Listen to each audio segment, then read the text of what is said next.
the Grammy thing, right? Yeah. We was I got nominated for 6, I think 6. And so I'm telling everybody, like everybody I know, I'm like, man, Jay-Z got nominated like 8 or 9 times, I think one time in New York and lost. Yeah. Everyone. Just when you putting, like me, see, I don't do it for money. So it's like me rapping, I'm just not gonna rap for no reason. So it's just like, when I lost all that, I was just like, I put a lot of time, I put a lot of music, and I ain't, damn. So I just sat back. I was talking to I'm like, man, I don't think I wanna, I'm gonna chill back. I'm gonna kick back on the music for a little while. Seeing Jay at the Grammys, the first thing he asked me was, when you drop the music? And at the time, it didn't really hit me.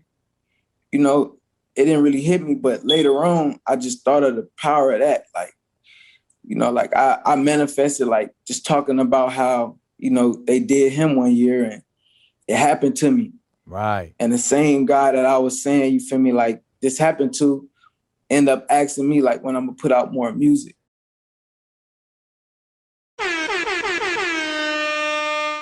Can we talk about the power of words? Yeah, that's crazy. Can we? What's your take, Moose?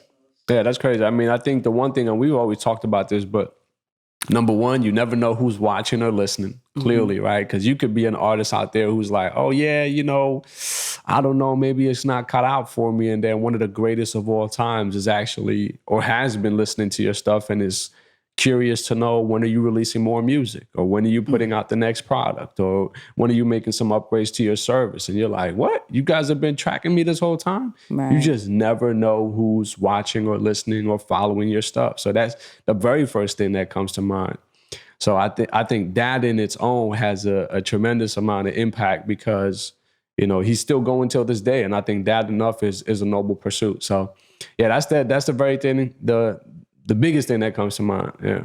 Yeah, for me, like I said, power words. Like, he instantly thought, yo, Jay-Z lost all of his Grammy nominations. He was in New York, and the Grammys were in New York. Like, he lost all of it.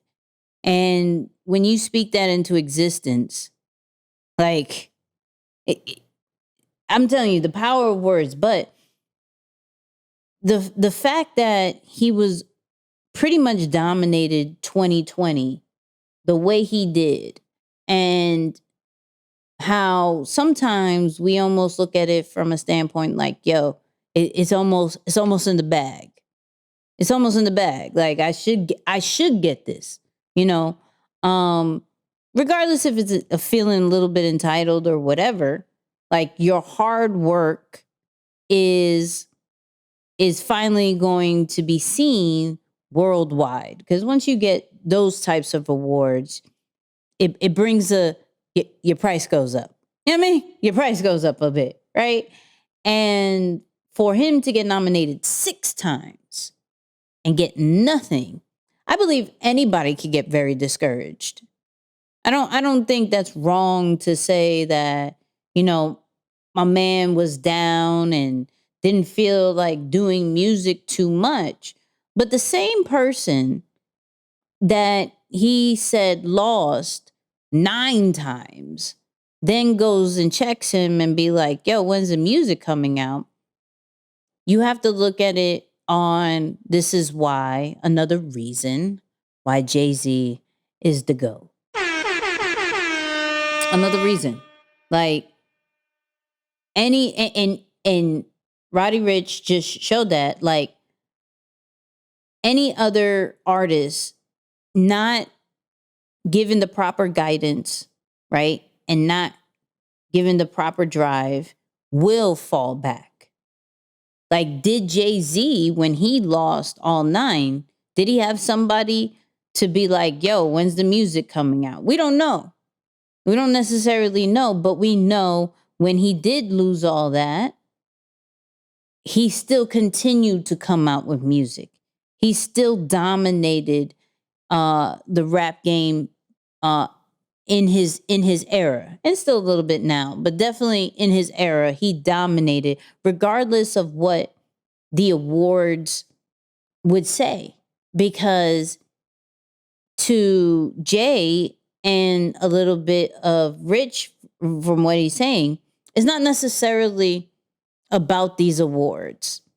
You know, it, especially the Grammys, hasn't necessarily favored hip hop and too much. You know, for the longest, it wasn't even put out on TV.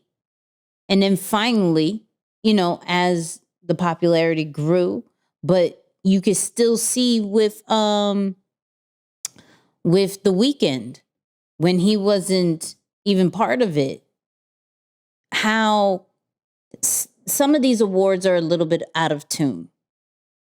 So you can't really put too much weight to if they recognize you more than maybe your fans, more than maybe the true why of why you started doing what you do. And I don't want people to stay focused on necessarily the music, but that's what we're talking about. But more of, we may feel as if we put so much work into something and we're not getting the right recognition, but then we have to look at the source of the recognition. And is it really created by the culture? Is it really created by who we're doing this for? Or is this just some man-made situation that we're hoping to get recognized from, but it didn't?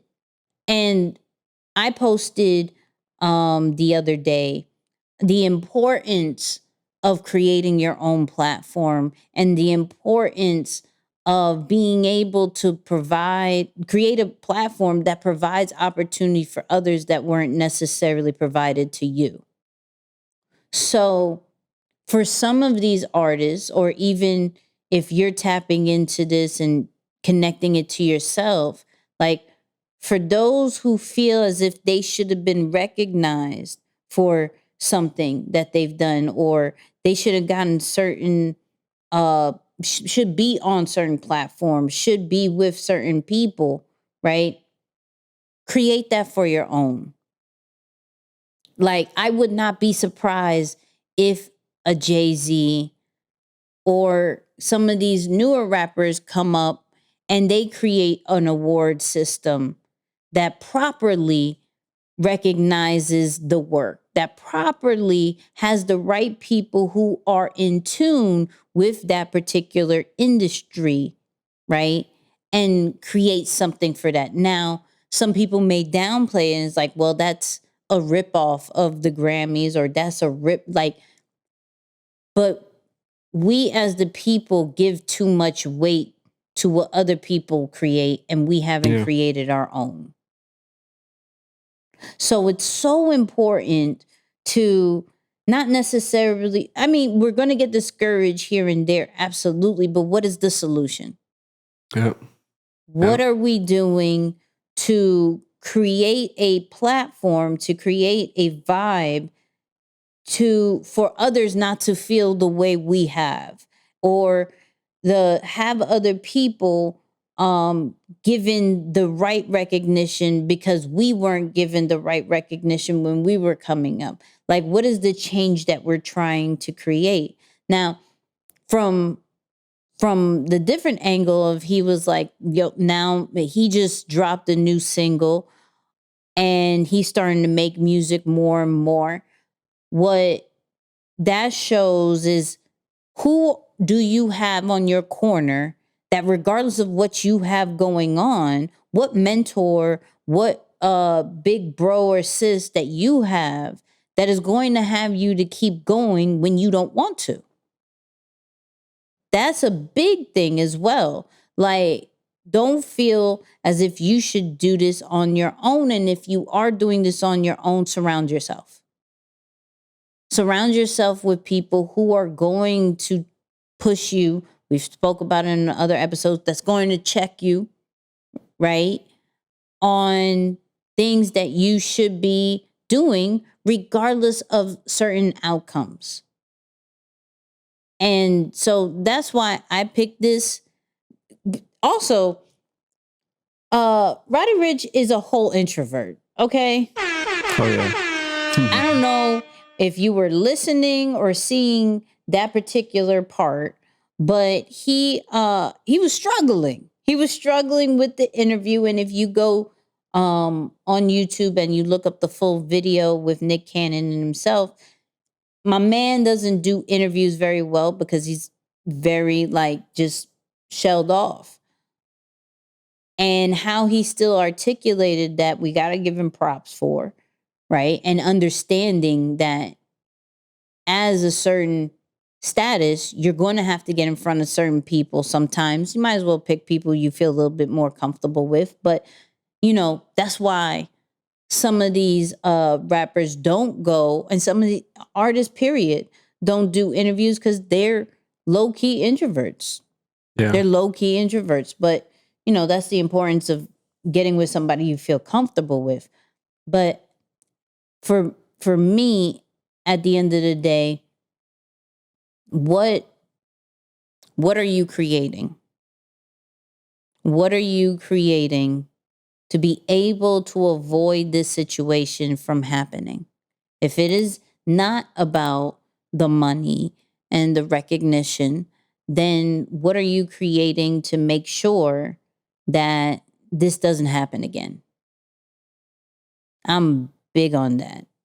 That's why I had to hit this one, because I was just like, yeah,